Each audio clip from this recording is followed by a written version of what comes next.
नमस्कार संदीप जी, बहुत बहुत स्वागत है आपका। नमस्ते अंजू जी, बहुत बहुत धन्यवाद। संदीप जी, जस्टिस वर्मा ने आखिरकार इस्तीफा दे दिया लगभग 1 साल के बाद, जब उनके घर से वो जले हुए नोट मिले थे। इस्तीफे की वजह क्या हो सकती है आपके हिसाब से? किसी दबाव में या किसी चीज से बचने के लिए, महाभियोग से बचने के लिए? आखिर इस्तीफा अब क्यों? मैं इसको थोड़ा सा कॉरपोरेट वर्ल्ड से कनेक्ट करके बताना चाहूँगा। आप देखते हैं जब किसी एम्प्लॉई को निकालना होता है एम्प्लॉयर को, तो लीगल प्रोविजन है कि आपको नोटिस पीरियड की सैलरी देनी है और फिर आप निकालोगे, बाकी सारी चीज़ों करोगे, लेकिन वो होता नहीं है। लेबर लॉज तो कहते हैं ऐसे होना चाहिए, बाकी चीज़ें, लेकिन होता क्या है, व्यक्ति से कहा जाता है रिजिग्नेशन दे दो कि हम वॉलंटरली इस ऑर्गेनाइजेशन से रिजाइन कर रहे हैं। और रिजाइन करने के बाद क्या होता है, अगला कहता है कि आप रिजाइन करोगे, हम आपको एक्सपीरियंस सर्टिफिकेट देंगे और कल को वेरिफिकेशन आएगी तो हम वेरीफाई करके बता भी देंगे कि आप सही आदमी थे, लेकिन अभी हमारा ऑर्गेनाइजेशन आप छोड़ दो। और हम दोनों एक दूसरे के खिलाफ कुछ कहेंगे नहीं। आप यहां से जाने के बाद इस ऑफिस के खिलाफ नहीं बोलोगे और हम आपके खिलाफ नहीं बोलेंगे। ये म्यूचुअली एग्रीड टर्म है कॉर्पोरेट वर्ल्ड में। आज का जो घटनाक्रम है ये अभी कुछ ऐसा ही नजर आ रहा है अंजू जी। मेरे ऑफिस में एक टकटक वाला चैनल है, एक लो बीपी वाला चैनल है, सब चलता रहता है। मैं सब पे इंतजार कर रहा हूं कि इस पे ब्रेकिंग न्यूज आए कि ये चीज हुई है। एक पट्टी भी नहीं चल रही है कि इन्होंने रिजाइन दिया है। और यह किसी भगवत कृपा के बिना नहीं होता है, क्योंकि लोअर जुडिशरी का जज या एक एसडीएम या तहसीलदार भी अगर रिजाइन देता है तो न्यूज बन जाती है। यहां हाईकोर्ट का जज रिजिग्नेशन दिया है, कहीं खबर ही नहीं, कहीं चर्चा ही नहीं, सारी बात ईरान पे, इस्लामाबाद पे टिकी हुई है। कुछ तो बात है, कहीं से भगवत कृपा आई है कि एक हाईकोर्ट का जज रिजाइन देता है लेकिन उस पर चर्चा नहीं हो रही है। अब यहां पे बात आपने पूछी रिजिग्नेशन की वजह क्या हो सकती है, और जो शब्द इन्होंने यूज किया है, पीड़ा बड़ी जल्दी नहीं हो गई। इससे ज्यादा पीड़ा क्या देंगे? पीड़ा तो पूछिए ना, आप सुप्रीम कोर्ट के जजों से पूछिए, जस्टिस खन्ना से पूछिए, हाईकोर्ट के 3 चीफ जस्टिस से पूछिए, तमाम अधिवक्ताओं से पूछिए। उनकी पीड़ा का भी कुछ हिसाब किताब अगर 2 लाइन इस रेजिग्नेशन में माननीय ने लिखा होता तो शायद मुझे थोड़ा सम्मान होता। लेकिन इतने समय बीतने के बाद और जिस तरह से इस घटना को आपने दबाने की कोशिश की बेशर्मी से, आई एम यूजिंग वर्ड बेशर्मी, अगर आप सच में इनोसेंट थे तो कौन व्यक्ति होगा जो उसके घर में छोटी सी भी घटना हो जाए और इतने बड़े पद पे हो, पुलिस को नहीं बुलाएगा और मीडिया को नहीं बुलाएगा, मीडिया को तुरंत बताएगा जी हमारे घर में चोरी हो गई, हमारे घर में ऐसा कांड हो गया। आपने जिस तरह से चीजों को सप्रेस करने की कोशिश की और आपने सबका सम्मान कहीं न कहीं दांव पे लगा दिया। आपने पुलिस सर्विसेज के लोगों का सम्मान दांव पे लगाया, आपने एडमिनिस्ट्रेशन के लोगों का सम्मान दांव पे लगाया, आपने सुप्रीम कोर्ट के माननीय न्यायाधीशों का सम्मान भी दांव पे लगा दिया। क्योंकि जब सुप्रीम कोर्ट की कमेटी ने एक फाइंडिंग दे दी कि आपके यहां से नोटें बरामद हुई, आपका एक्टिव कंट्रोल था, उसके बाद आप उसके खिलाफ उसी सुप्रीम कोर्ट में चले गए और आज आपको पीड़ा हो रही है। अंजू जी, मैं चाहूंगा कि थोड़े बहुत विषयांतर हो तो आपके दर्शक मुझे माफ करें, मन में बड़ी पीड़ा है। क्यों? क्योंकि ये सिस्टम का फेल्योर है और सिर्फ संसद भवन के अंदर जा करके कह देना कि हमने कानून बदल दिया, हमने नियम बदल दिए, अब देश में सब कुछ अच्छा हो जाएगा, सब न्याय होगा। भ्रष्टाचार को फूलने फलने के लिए जो सिस्टम बना हुआ है, ऐसे बहुत सारे, I am not talking only about the judiciary, जो भ्रष्ट लोग हैं उनको एक ऐसा सिस्टम है जिसमें कि न्याय मिलने में कम से कम 25 साल, 20 साल, 30 साल लग सकते हैं। और ऐसे खासकर व्यक्ति जिनकी सर्विस 10 साल, 15 साल बची हुई है, उनके लिए तो पूरी लूट है। लूट लो, जितना सरकारी खजाने का पैसा है लूट लो। क्यों? क्योंकि सिस्टम ऐसा बना हुआ है कि जहां पर गवाहों की लिस्ट तैयार होगी तो गवाहों की सारी लिस्ट कितनी बन जाएगी? 50 गवाह बन जाएंगे। 50 गवाहों की गवाही कराते कराते जिला अदालतें कम से कम 10 से 15 साल निकाल देंगी। उसमें से कम 5-10 गवाह ऐसे होंगे जो मृत लोग को भी सिधार जाएंगे। और उसके बाद जो फैसला आएगा वह हाई कोर्ट में भी चैलेंज होगा, सुप्रीम कोर्ट में भी चैलेंज होगा, हो सकता है सुप्रीम कोर्ट में चैलेंज होने के बाद क्यूरेटिव पिटीशन में भी जाए। तो ऐसी स्थिति में भ्रष्टाचारी के लिए तो स्वर्ग है हमारा भारतवर्ष। तो यह बाई प्रोडक्ट है, यह दुर्भाग्य रहा है कि यह जुडिशरी के डिपार्टमेंट से जुड़ी हुई बात आ गई। अदरवाइज इस चीज को देखिए, कोई भी व्यक्ति जो भ्रष्टाचार में डूबा हुआ है उसके लिए यह सिस्टम स्वर्ग बना हुआ है। क्यों? क्योंकि आप करप्शन करेंगे, आपको सस्पेंड किया जाएगा 6 महीने के लिए, साल भर बाद आपकी बहाली होगी और उसके बाद मुकदमा चलता रहेगा, पूरी सैलरी आप लेते रहोगे, बहुत होगा, प्रमोशन नहीं होगा। तो आपने भ्रष्टाचार करके पैसे कमाए हैं तो निश्चित ही आपके पास रिसोर्सेज भी होंगे खर्च करने के लिए, आप अपने मैटर को लंबा जितना खींच सकते खींचेंगे भी। और उसी का नतीजा हुआ है कि आज हम सभी को एक तरह से कहें इतने समय तक झेलने के बाद आज सुनने में आ रहा है कि माननीय को पीड़ा हुई है। धन्यवाद है उनको हाथ जोड़ करके, आपको पीड़ा तो हुई। लेकिन पीड़ा हुई किस चीज से? 1 साल के अंदर इलाहाबाद हाई कोर्ट में बैठे हुए उनको कोई केस नहीं मिला, इसकी पीड़ा हुई? या उनको सच में ये लग रहा है कि उन्होंने उनके घर में जो नोटों के बंडल मिले थे, पूरी दुनिया ने देखे थे, वो सच में उनके थे, अब उसको एक्सेप्ट कर रहे हैं? वो पीड़ा किस बात की हो रही है सर? और अगर आपने इस्तीफा दे भी दिया है तो कौन सा तीर मार दिया? 1 साल तक तो आप लटकाए रहे ना, बंगला तो आपने दिल्ली का भी नहीं छोड़ा और वहां पे भी नया बंगला ले लिया। तो अब आप अगर इस्तीफा दे रहे हैं तो आपको लग रहा है कि आप बच जाएंगे? क्या इस्तीफा देने के बाद इन पर एफआईआर दर्ज होगी? सवाल तो ये है। नहीं, पीड़ा वाला शब्द थोड़ा उन्होंने खुला छोड़ दिया। पीड़ा उनको किस बात की हो रही है, किस चीज की हो रही, थोड़ा इनको स्पष्ट करना चाहिए था। उनको सुप्रीम कोर्ट से पीड़ा हुई है कि माननीय राष्ट्रपति जी से हुई है या संसद से हुई है कि आम जनता ने या मीडिया ने जो सवाल पूछे हैं उससे पीड़ा हुई है? पीड़ा थोड़ा स्पष्ट करना चाहिए था कि उन्हें पीड़ा किस चीज की है, या इस बात की पीड़ा है कि उन्होंने देश के न्यायिक तंत्र को जो है कलंकित किया है, इस बात की भी पीड़ा है क्या? तो अगर 1% भी इस बात की पीड़ा है कि उन्होंने देश के न्यायिक तंत्र को कलंकित किया है, देश की न्यायपालिका को अपमानित किया है, देश की न्यायपालिका के खिलाफ बोलने के लिए लोगों को मौका दिया है, तो इनको पीड़ा की जगह कहना चाहिए था मैं बड़े शर्म से यह रिजिग्नेशन दे रहा हूं, मैं बड़ी बेशर्मी से 1.5 साल 2 साल से इस मैटर को लटकाया रखा, लेकिन अब जाकर के मुझे पीड़ा हो रही, मेरी अंतरात्मा की आवाज पे मैं रिजाइन कर रहा हूं। संदीप जी, वो अपने त्याग पत्र में राष्ट्रपति महोदया के लिए लिख रहे हैं, मैं आपके सम्मानित कार्यालय को उन कारणों से परेशान नहीं करना चाहता जिनकी वजह से मुझे ये पत्र लिखना पड़ रहा है, लेकिन गहरे दुख के साथ मैं इलाहाबाद उच्च न्यायालय के न्यायाधीश पद से तत्काल प्रभाव से इस्तीफा दे रहा हूं। इस पद पर सेवा करना मेरे लिए सम्मान की बात रही है। वो पिछले 1 साल में जो अपमानित किया उन्होंने अपने क्रियाकलापों से जुडिशरी को, उसका कहीं कोई जिक्र नहीं है। नहीं, चलिए ठीक है, जस्टिस वर्मा जी ने जो भी किया है बहुत अच्छा किया है। बाकी सरकार अगर इस पे गंभीरता से है तो मुझे तो लगता है कि जो बात मैंने उठाई है कि क्या भ्रष्टाचार के मामलों में इस तरह से ढिलाई हो सकती है, और मेरा थोड़ा इशारा समझिएगा, मैंने शुरू में ही कहा कि रेजिग्नेशन मांग लिया जाता है, निकाला नहीं जाता है कंपनी से। अभी देखिए आने वाले समय में मुझे थोड़ा सा इस बात का लग रहा है कि भाई एक हाईकोर्ट का जज रिजाइन दे रहा है और कहीं बड़े न्यूज चैनलों पे खबर नहीं है, तो कहीं से कुछ कृपा आई है क्या? मैं किसी का नाम नहीं ले रहा हूं, आपके दर्शक उस चीज को एक्सप्लेन करें, समझें, जाने आखिर यह अचानक दिव्य ज्ञान कैसे प्राप्त हो गया इनको, अचानक त्याग की भावना कैसे पैदा हो गई? अरे 1% भी आपकी ईमानदारी है त्याग भाव में तो जिस चीज के लिए आपने सैलरी जितनी ड्रा की है 25% ही प्रधानमंत्री राहत कोष में दान कर दीजिए, मैं ज्यादा नहीं कह रहा हूं। 1% भी अगर आपको देश के सिस्टम के प्रति, संविधान के प्रति, सुप्रीम कोर्ट के प्रति, न्यायपालिका के प्रति सम्मान है, मैं ज्यादा नहीं कह रहा हूं, 25% ही अपनी सैलरी जितना अभी आपने ड्रा किया है खास करके उस घटनाक्रम के बाद प्रधानमंत्री राहत कोष में डाल दीजिए। मैं मान जाऊंगा कि आपको पीड़ा हुई है, आपको निश्चित ही आप पीड़ित हैं, जो कुछ भी है, लेकिन आपने काम तो कुछ नहीं किया। ये बात है सही, आपको काम नहीं दिया गया, लेकिन सैलरी तो आपने ली होगी ना, तो थोड़ी तो मतलब बनती है कि अगर बिना काम किए सैलरी लिए हैं, अगर आप अपने ड्राइवर को भी बैठा कर सैलरी देंगे तो 10,000 देते हैं, 9,000 देंगे तो भी कहेगा ठीक है चलिए कोई बात नहीं, 1,000 कम ही चलेगा क्योंकि काम तो हमने किया नहीं है। तो उन जजों के प्रति जो काम कर रहे हैं, 24 घंटे रात दिन मेहनत कर रहे हैं, उनकी तुलना में तो आपने बैठ के पैसे लिए हैं।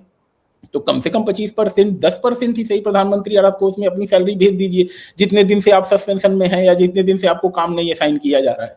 संदीप जी, मुझको ये समझाइए कि क्या ये इस्तीफा उन्होंने स्वेच्छा से दिया है या फिर जो बदले हुए माहौल में इस वक्त हमारे सीजेआई हैं, बहुत कड़े तेवर हैं उनके इस तरह के मामलों को लेकर, क्या वहां से कोई हरी झंडी आई या वहां से कोई राहत मिलती हुई नजर नहीं आई? और दूसरा, महाभियोग की तलवार भी उन पर लटक रही है, क्या इस डर के मारे उन्होंने इस्तीफा दिया? निश्चित ही मैंने कहा कि जहां भी जो भी चीज हुई है, निश्चित ही कुछ बड़े लेवल से इनको हिंदी में समझाया गया है कि देखो भाई, अपनी इज्जत अपने हाथ में है, चुपचाप निकल लो रास्ते से, बाकी तुम्हारे प्रति हम लोगों के मन में कोई सम्मान नहीं है, अपनी तुम फजीहत कराओगे, निकालेंगे तुमको हम जरूर। यह मैसेज दे दिया गया। क्यों? क्योंकि तुमने जो है, कहीं से भी इनको किसी दरवाजे पे रिलीफ नहीं मिली है, मुझे ऐसा लगता है। और अंतिम में निराश होकर के जब इनको लगा है कि अब कोई ऑप्शन मेरे पास नहीं है, तो इस तरह का पत्र दिलवाया गया है। और पत्र दिलवाना कैसे? आपको एक पत्र भूला नहीं है क्या? स्वास्थ्य कारणों से 2 दिन पहले तक एक माननीय हमारे मतलब न्यायाधीश नहीं थे, बड़े पद पे थे, देश के शीर्षस्थ पद पे थे, शायद 1 या 2 नंबर पे, सीधे मैं नहीं कहना चाह रहा हूं, अचानक उन स्वास्थ्य कारणों से उन्होंने इस्तीफा दे दिया था। तो यहां पर चीजें कभी कभी कारपोरेट तरीके से भी निपटा दी जाती हैं। ये मोदी सरकार है और आज की तारीख में चीजों को करना जानती है कि किसी तरह को अटकाने लटकाने भटकाने वाला लफड़ा ना रखा जाए। क्यों? क्योंकि अभी ये महाभियोग चलेगा, उसमें समय लगेगा, फिर और चीजें घसीटी जाएंगी, तो इसमें पता चलेगा कि 2031 जो इनका रिटायरमेंट का समय है, तब तक का ये निकाल ले जाएंगे। तो ऐसी स्थिति में सीधे जड़ से इनको खत्म किया जाए, इनका प्रभाव खत्म किया जाए। कहते ना, एक डॉग की सबसे बड़ी पावर होती है उसके दांत। अगर कुत्ते के पास दांत नहीं है तो कुत्ता किसी काम का नहीं है। तो जुडिशियल ऑफिसर की सबसे बड़ी पावर होती है उसका पावर में होना। After retirement he is nothing. कोई भी ऑफिसर उनके दबाव में नहीं आने वाला, कोई भी ऑफिसर उनके प्रभाव में नहीं आने वाला। आपको क्या लगता है उनको काम नहीं दिया गया है तो इलाहाबाद हाईकोर्ट में उनका पावर नहीं चल रहा होगा, उनका रेस्पेक्ट नहीं चल रहा होगा? गाड़ी से उतरते होंगे, सलूट मारा जाता होगा, दरवाजा खोला जाता होगा, पीछे से एक आदमी कुर्सी खींचता होगा उनके बैठने के लिए। ये सब चीजें रेजिग्नेशन एक्सेप्ट होते ही खत्म हो जाएंगी। You will be a common citizen. और हो सकता है कि आपसे एक थाने का दरोगा भी ठीक से बात न करे। क्यों? क्योंकि आपने रिजाइन दिया है और ऐसे मामले में दिया है जिसमें आप खुद दोषी हैं। आपके खिलाफ सुप्रीम कोर्ट की जांच में, 3 सदस्यीय जांच में आप दोषी पाए जा चुके हैं। तो इसलिए आप कहीं से भी सम्मान के हकदार नहीं बचे हैं। बाकी जो सम्मान आपका बचा था वो संसद के पटल पे एक तरह से कहीं गिरता। तो इसीलिए उनको हिंदी में लगता है मुझे कि समझा दिया गया कि आप अपने सम्मान के साथ निकल लीजिए, आपके साथ हम कोई रियायत नहीं करने वाले हैं। बाकी इस बात को भी समझिए कि जहां कहीं भी इन्होंने कुछ गलत किया है, सरकार छोड़ने वाली नहीं है, मुझे ऐसा लगता है। संदीप जी, अभी जैसे आपने बताया ना कि इस्तीफा दिया है, ऑफर किया है, एक्सेप्ट होगा तब बात होगी। और अगर ये एक्सेप्ट नहीं होता है तब तो इनके ऊपर महाभियोग चलेगा। और मैं ये जानना चाह रही हूँ कि ये जो 1 साल तक ये पर्क्स लेते रहे, सैलरी लेते रहे, सारी तरह की सुविधाएं जो एक जज को मिलती है इनको मिलती रही, और अगर इन्होंने अभी रिजाइन कर दिया और अगर एक्सेप्ट हो गया, फिर तो इनको आराम से वो पेंशन वगैरह भी मिलती रहेगी। और वो इनको क्यों मिले जब इनकी छवि धूमिल हो गई, ये पकड़े गए एक उसमें, और 3 राज्यों के हाई कोर्ट के चीफ जस्टिस थे जिन्होंने वो रिपोर्ट तैयार की थी जो उस वक्त के सीजीआई संजीव खन्ना के सामने रखी थी, उसमें ये दोषी थे। तो फिर इनके साथ रियायत किस बारे में? फिर तो उनको इनकी वो पिछले 1 साल की सैलरी भी ले लेनी चाहिए, और फिर इनको कोई भी सुख सुविधा जो आगे मिलती है, पेंशन, वो नहीं मिलनी चाहिए। क्या ये काम आपको लगता है अब होगा? अंजू जी, देखिए, मुझे जो चीजें आप कर रही हैं ऐसी संभावनाएं नजर नहीं आ रही हैं, लेकिन इतना तो है कि यह इस्तीफा वॉलेंटरी मुझे नहीं प्रतीत होता। मैं नहीं कह रहा हूं वॉलेंटरी नहीं है, लेकिन जिस तरह से 2 चीजें हुई हैं, एक मीडिया में, नेशनल मीडिया में इस घटना को डाउन करके दिखाना या न दिखाना या इस पे कोई चर्चा न होना, और दूसरा अगले का रेजिग्नेशन आना अचानक जो है, इन दोनों में कहीं न कहीं रिलेशन है। मैंने अपने स्टार्टिंग कमेंट में कहा कि कृपा कहीं से हुई है, और उस कृपा में ही समझाया गया है कि आप इज्जत से चुपचाप निकल लीजिए, आपका थोड़ा बहुत हम संरक्षण करेंगे, लेकिन आप निकलिए यहाँ से। और हो सकता है आने वाले 24 घंटे 48 घंटे में इस बात का रहस्योद्घाटन हो कि किस बात पर इनसे रिजिग्नेशन लिया गया। रिजिग्नेशन दिया नहीं है इन्होंने। जो व्यक्ति इतना एहसान फरामोश हो सकता है, मैं सीधे कह रहा हूं एहसान फरामोश, भाई सुप्रीम कोर्ट के जजों को आपने झूठा साबित कर दिया। सुप्रीम कोर्ट में ही सुप्रीम कोर्ट के फैसले के खिलाफ आप चले गए, 3 हाई कोर्ट के जजों को आपने झूठा कर दिया। वो व्यक्ति अचानक दिव्य ज्ञान प्राप्त हो जाएगा? ऐसे अचानक दिव्य ज्ञान प्राप्त नहीं होता है। दिव्य ज्ञान प्राप्त होने के लिए आपको कंडक्ट कुछ ना कुछ दिखते हैं। मैं अगर मानता, अगर 2 महीने 3 महीने से किसी साधु संत के संपर्क में थे, हरिद्वार गंगा जी में डुबकी लगा रहे थे, कुछ कर रहे थे, तब मानते कि अचानक चलो अब इनको सत्य का ज्ञान प्राप्त हो गया। एक दिन अचानक ऐसे सत्य का ज्ञान प्राप्त नहीं होता, इनको सत्य का एहसास करवाया गया है और सत्य का एहसास करवाते ही उनकी सुरक्षा का भी ध्यान रखा गया। चलिए भाई, आपको बोलने के खिलाफ कोई चर्चा वर्चा नहीं होगी, आप चुपचाप निकल लीजिए पतली गली से। और यही चीज हुई है यहाँ पर। लेकिन बात क्या है, जो मैं सबसे बड़ा मुद्दा उठा रहा हूं यहाँ पर, क्या भ्रष्टाचार करके ऐसे ही लोग सिस्टम को जो है एक तरह से कहें वल्नरेबल बना के रखेंगे, सिस्टम का दुरुपयोग करेंगे? न्यायपालिका तक बात सीमित नहीं है, मैं सारे भ्रष्टाचार की बात कर रहा हूं। यहां तो 1.5 साल 2 साल मैटर खींचा गया है, जहां पे आईएएस के खिलाफ जांच चल रही है, जहां पे पीसीएस के खिलाफ चल रही है, जहां पटवारी के खिलाफ जांच चल रही है, जहां विकास अधिकारी के खिलाफ जांच चल रही है। ऐसे मामलों में रंगे हाथ पकड़े जाने के बाद भी मुकदमा 20-20 साल चल रहा है। न्यायिक सुरक्षा संहिता आ गई, बीएनएस आ गया, सब कुछ आ गया। क्या 20-20 साल तक मुकदमे चलेंगे? क्या कोई ऐसा सिस्टम बनेगा जिसमें जहां गवाहों की लिस्ट 50 हो 25 हो, वहां पर एक तरह से डे टू डे हियरिंग करके 6 महीने साल भर के अंदर कार्रवाई खत्म की जाए?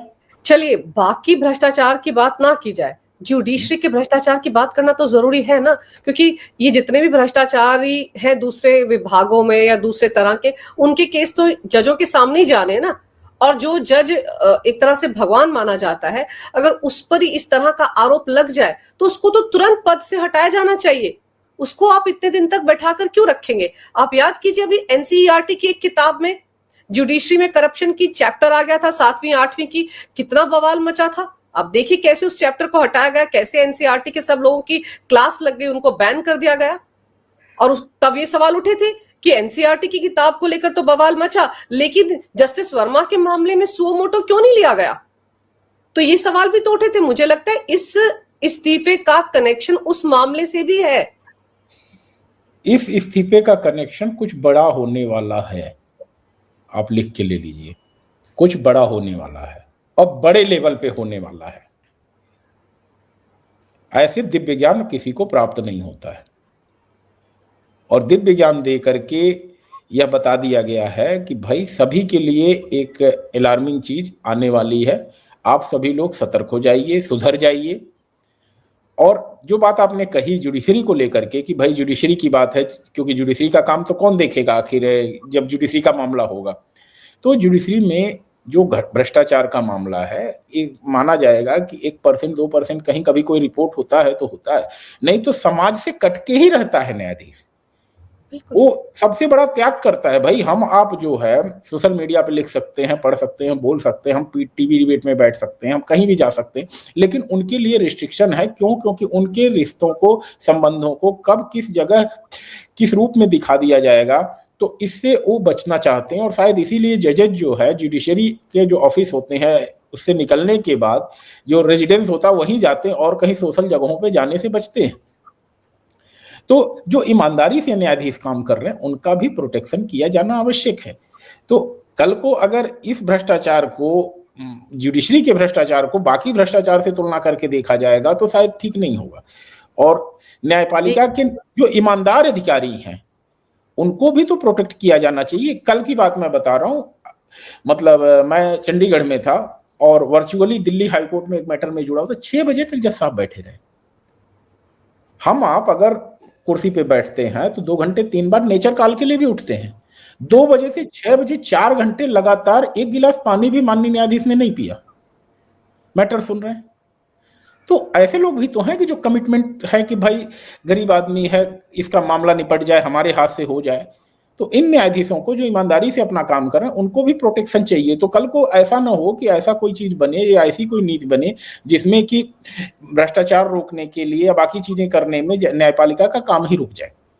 तो बाकी सब चीजों का भी मुझे इस घटनाक्रम से साफ साफ नजर आ रहा है कि कुछ बड़ा होने वाला है, इससे हम इनकार नहीं कर रहे हैं, इसकी मुझे पूरी संभावना नजर आ रही है। और यह वॉलेंटरी मुझे नहीं लगता है, स्वेच्छा नहीं लगता है। इनको सिर्फ और सिर्फ एक रास्ता दिखाया गया है कि आप निकलो और इस चैप्टर को क्लोज करो। इनके जाने से चैप्टर क्लोज हो जाएगा? जब तक एफआईआर दर्ज नहीं होगी तब तक। और इस सवाल का जवाब कौन देगा कि वो 500 के नोट किसके थे भाई? अगर ये अपने आप को, जैसे इन्होंने अपने आप को ये भी कहा था, मुझे साजिश के तहत फंसाया गया है, ये 15 करोड़ का कैश जो मिला है ये मेरे स्टोर रूम में कोई कैश नहीं मिला, इन्होंने यहां तक कह दिया था। तो अगर इनके खिलाफ साजिश थी तो कम से कम साजिश का खुलासा खुद कर देते। और अब इस्तीफा क्यों दे रहे हैं भाई? अगर आप इनोसेंट है तो आपको डर काहे का? और दूसरा, कैसे कोई इन वीडियोस को, इन तस्वीरों को नकारेगा? तो सवाल तो ये उठता है सर कि जब तक इस सवाल का जवाब नहीं दे पाएगा कोई कि ये नोट किसके थे, तब तक तो ये जांच अधूरी है। ये तो ऐसे हुआ कि रायता फैल गया, पतली गली से निकल गए। ऐसे ऐसे कोई भरोसा बढ़ेगा जुडिशरी पर लोगों का? नहीं, देखिए यहाँ पर एक चीज जो हमको समझनी होगी कि जस्टिस वर्मा ने न्यायपालिका का बहुत बड़ा नुकसान किया। पहले क्या था, एक कंटेम्प्ट का हथौड़ा न्यायपालिका के पास था जिसके खिलाफ लोग बोलना नहीं चाहते थे और हिम्मत भी नहीं होती थी किसी के। लेकिन जितना मुखर हो करके राजनीतिक परिवेश के लोग और अधिवक्ता, हर किसी ने बोला, किसने नहीं बोला इस घटनाक्रम के बाद जो है। तो न्यायपालिका के सम्मान को जो ठेस पहुंची है इनके क्रियाकलाप से, उसकी भरपाई तो नहीं हो सकती। लेकिन जो सवाल उठते थे, ये सवाल अभी भी अनुत्तरित हैं। इन सवालों का जवाब न्यायपालिका को भी देना होगा, सरकार को भी देना होगा। क्या सिर्फ रेजिग्नेशन ही एक रेमेडी थी? इसके आगे का क्या? क्या आपराधिक मुकदमा नहीं चलना चाहिए? क्या संविधान में कहीं छूट मिली हुई है कि आपराधिक मुकदमा नहीं चलेगा न्यायाधीशों के प्रति?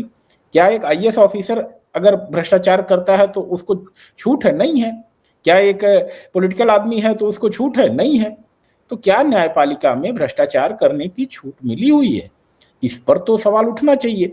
और मुझे जो लगता है, मैंने कहा कि अगर ये एक्सेप्ट होता है तो निश्चित ही इनके खिलाफ एफआईआर भी दर्ज होनी चाहिए और एफआईआर दर्ज करा करके आगे की प्रक्रिया को शुरू करनी चाहिए। लेकिन मुझे इसकी संभावना बहुत कम नजर आ रही है, क्योंकि मैंने आपसे पहले कहा कि कहीं न कहीं कुछ भगवत कृपा हुई है जिसके चलते ये रेजिग्नेशन हुआ है। और भगवत कृपा का पार्ट 2 ये कहता है कि इनको पतली गली से रास्ता दिया जाएगा, और जो मुझे दिख भी रहा है। जी। और दूसरा, जैसे आपने कहा ना कि कुछ बड़ा होने वाला है, आपके साथ मैंने कई प्रोग्राम किए और कई बार आपने कहा लोअर जुडिशरी में बहुत कुछ ऐसा होता है जिसके बारे में हम चर्चा नहीं कर पाते हैं, कंटेम्प्ट ऑफ कोर्ट से भी डरते हैं। हमने हाल ही में केजरीवाल का फैसला भी देखा, राउज एवेन्यू कोर्ट में किस तरह का आया, बिना सुनवाई के ही उस मामले को रफा दफा कर दिया गया। ईडी और सीबीआई ने जो इतने लंबे समय से जांच पड़ताल की शराब घोटाले में, उसको किनारे रख दिया गया कि कुछ है ही नहीं। वहां पर भी बड़े सवाल उठे थे।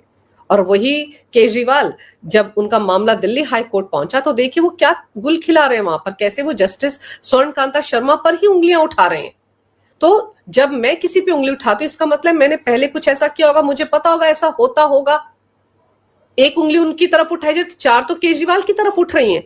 तो क्या वो मामला भी कहीं ना कहीं इस वक्त सीजीआई की नजर में है?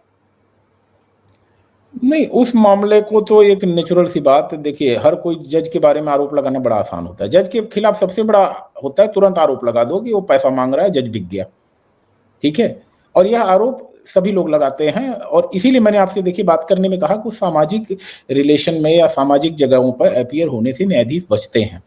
लेकिन जो केजरीवाल का मामला था उसमें भी आपने इस चीज को देखा ना कि भाई न्यायाधीशों को कितना बच के रहना पड़ता है। लेकिन यहाँ बचने वाला मामला नहीं है, यहाँ पे आप पकड़े गए हो सीधे रेड हैंडेड।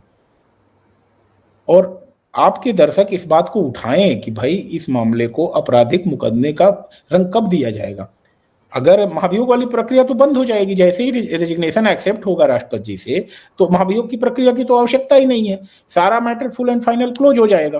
तो ऐसे में क्रिमिनल प्रोसीडिंग्स क्या शुरू की जाएगी या क्रिमिनल प्रोसीडिंग्स पे कोई रियायत दी गई है, इस पे सरकार को अपना पक्ष स्पष्ट करना चाहिए और विद द टाइम जब वो रेजिग्नेशन को एक्सेप्ट कर रहे हैं उसी समय लिखना चाहिए कि अगर हम आपका रेजिग्नेशन एक्सेप्ट कर रहे हैं लेकिन यह जस्टिस वर्मा को कहीं से भी रियायत नहीं देता है आपराधिक मुकदमे से और सरकार अपना काम आगे बढ़ाएगी। इस पे सरकार को अपना स्पष्ट रुख करना चाहिए, नहीं तो एक गलत मैसेज जाएगा कि आपका जो जीरो टॉलरेंस वाला वर्ड है वो कहीं न कहीं जुडिशरी में भ्रष्टाचार को लेकर के जो कहते हैं ना कि एक कहावत कही जाती है कि सब सबका काम या फिर सरकार न्यायपालिका सब एक दूसरे का ख्याल रखते हैं, इस तरह का कोई मैसेज जाने से परहेज करना चाहिए सरकार को और स्पष्ट संदेश देना चाहिए कि we have a zero tolerance और रेजिग्नेशन दे दिया तो दे दिया, we will not spare this gentleman. हम इनके खिलाफ आपराधिक मुकदमा करेंगे, इनके खिलाफ जो कार्यवाही हो सकती है कानून सम्मत करेंगे। जी बिल्कुल सर, कानून के पैरोकार हैं, संविधान की रक्षा करने वाले हैं हमारे जज, और अगर उन पर ऐसा दाग लगता है और पतली गली से निकल जाते हैं इस्तीफा देके, फिर तो उनको पेंशन भी लग जाएगी। उनका क्या बिगड़ा? 2031 की बजाय 2026 में वो रिटायर हो गए, यही मानकर चलेंगे ना। अगर उनको पर्क्स वगैरह सब कुछ मिलते रहे रिटायरमेंट के बाद भी, उनका तो कुछ नहीं बिगड़ा। लेकिन आप सोचिए जुडिशरी पर कितना बड़ा दाग लग गया। तो ये तो जैसे अगर इनका इस्तीफा एक्सेप्ट होता है, इनके खिलाफ एफआईआर दर्ज होनी चाहिए, और जो एक आम आदमी होता है उसके खिलाफ जो आपराधिक कार्रवाई होती है वो इन जस्टिस वर्मा के खिलाफ भी होनी चाहिए। वरना इस तरह के इस्तीफे का क्या मतलब है सर? इतना बड़ा ये मामला था और अब अगर इनसे इस्तीफा लिया गया है और आप कह रहे हैं कुछ बड़ा होने वाला है, तो जो निचले हमारी जुडिशरी है उनको भी एक बहुत स्ट्रॉन्ग मैसेज चला गया है, क्योंकि आम आदमी कहते हैं कि वहां सबसे ज्यादा घालमेल होता है फैसलों में। तो उनको भी एक स्ट्रॉन्ग मैसेज चला गया है कि आप अगर ऐसा करेंगे तो यह हाल आपका भी होगा। अगर एक हाईकोर्ट के जज के साथ ये हो सकता है, भले 1 साल बाद हुआ, लेकिन अगर उनके साथ ही हो रहा है तो आप भी बचेंगे नहीं। देखिए अंजू जी, अगर जो रेजिग्नेशन है इसको बिना किसी इफ एंड बट के एज इट इज एक्सेप्ट कर लिया जाता है, तो मैं तो कहूंगा कि कुछ ना कुछ कृपा रही है, भगवत कृपा। अदरवाइज सरकार को स्पष्ट करना होगा अपना रुख इस इस्तीफे को एक्सेप्ट करने के साथ ही, और मुझे इसकी संभावना 0 नजर आ रही है। सर, सरकार जो करेगी वो अपना काम करेगी। मैं तो चाहती हूँ कि सुप्रीम कोर्ट को सुओ मोटो लेना चाहिए, आदेश देना चाहिए कि इनके खिलाफ एफआईआर दर्ज हो, क्योंकि ये मामला जुडिशरी से जुड़ा हुआ है। आप देखते हैं ना, न्यायपालिका विधायिका आपस में एक दूसरे के मामलों में दखल अंदाजी कम करते हैं। यहाँ तो सीधे सीधे जुडिशरी से जुड़ा मामला है। ये केस वहां चल भी रहा था, तो यहाँ पर तो सीजीआई की तरफ से सुओ मोटो लेकर इनके खिलाफ एफआईआर दर्ज करने का आदेश आना चाहिए। सरकार को जो करना होगा वो इस्तीफा स्वीकार करते हैं या नहीं करते हैं, और अगर इस्तीफा स्वीकार नहीं करते हैं तो फिर इनके खिलाफ महाभियोग की कार्रवाई होगी, वो सरकार देख लेगी। लेकिन पहले जो हमारी जुडिशरी के सबसे बड़े प्रमुख हैं और जिनको पता है कि इस मामले ने कितना नुकसान पहुंचाया है जुडिशरी को, कम से कम उनको सुओ मोटो लेकर इस मामले में इंसाफ करना चाहिए, ताकि आगे अगर कोई ऐसी कार्रवाई, कोई ऐसा कांड करता है तो उसको एक नजीर बने ये मामला। सर, पूरा देश जो है वो इस वक्त सीजीआई की तरफ देख रहा है, मैं तो यही मानकर चलती हूँ। लेकिन चलिए, ये बड़े बड़े मामले होते हैं, आम आदमी इसमें क्या कह सकता है, अब देखते हैं सीजीआई या सुप्रीम कोर्ट इसमें क्या कदम उठाता है। और राष्ट्रपति महोदया के पास ये इस्तीफा पहुंच गया है, वो इसको एक्सेप्ट करती हैं या नहीं करती हैं, बहुत सारे सवाल हैं अभी सर। लेकिन कम से कम इतना जरूर मैं कहूंगी कि देर आए दुरुस्त आए। जो पहले होना चाहिए था 1 साल पहले, अगर 1 साल पहले जस्टिस वर्मा ये कदम उठा लेते तो इतना रायता नहीं फैलता। लेकिन अब 1 साल के बाद अगर उन्होंने इस्तीफा दिया है तो दिव्य ज्ञान तो नहीं हुआ होगा, कहीं से डंडा पड़ा होगा तभी उन्होंने इस्तीफा दिया। मैं सीधी भाषा में बोलती हूँ। 1 साल पहले जस्टिस सूर्यकांत चीफ जस्टिस नहीं थे, इस बात को भी आपको दर्शकों को समझना चाहिए। मैं कुछ कहना नहीं चाह रहा हूं। तो भगवत कृपा कहां से हुई है, कुछ ना कुछ तो हुआ है। आई एम 100% श्योर यह वॉलंटरी रेजिग्नेशन नहीं है, और आने वाला दृश्य बताएगा कि यह किसके चलते हुआ है, यह व्यक्ति कैसे दिव्य ज्ञान को प्राप्त हुआ है। हो सकता है 24 से 48 घंटे में खुलासा हो। क्यों? क्योंकि मैंने एक चीज कह दिया कि 1 साल पहले चीफ जस्टिस भी जस्टिस सूर्यकांत नहीं थे, और उनके आने के बाद से बहुत सारी चीजें बदली हैं। हम इन चीजों को देख रहे हैं, तो देयर में भी पॉसिबिलिटी, उससे इनकार नहीं किया जा सकता। आप बिल्कुल सही कह रहे हैं, हालात बदले हैं। उस वक्त सीजीआई संजीव खन्ना थे, आज की तारीख में सीजीआई सूर्यकांत जी हैं। तो माहौल तो बदला है और बदले माहौल का ही ये नतीजा है कि उनको 1 साल के बाद इस्तीफा देना पड़ा है। और मुझे लगता है कि इस बदले माहौल में आने वाले दिनों में भी दिक्कतें जस्टिस वर्मा के लिए होंगी ही होंगी। इतनी आसानी से वो इतना बड़ा कांड करके बच नहीं सकते, इसलिए हो सकता है उनके खिलाफ एफआईआर का आदेश भी सुप्रीम कोर्ट से आए। आपने समय निकाला, बहुत विस्तार से इस विषय पर बहुत अहम जानकारी मेरे दर्शकों को दी। आपका बहुत बहुत धन्यवाद। नमस्कार। भारत माता की जय। वंदे मातरम। जय श्री राम। भारत माता की जय। वंदे मातरम। जय श्री राम।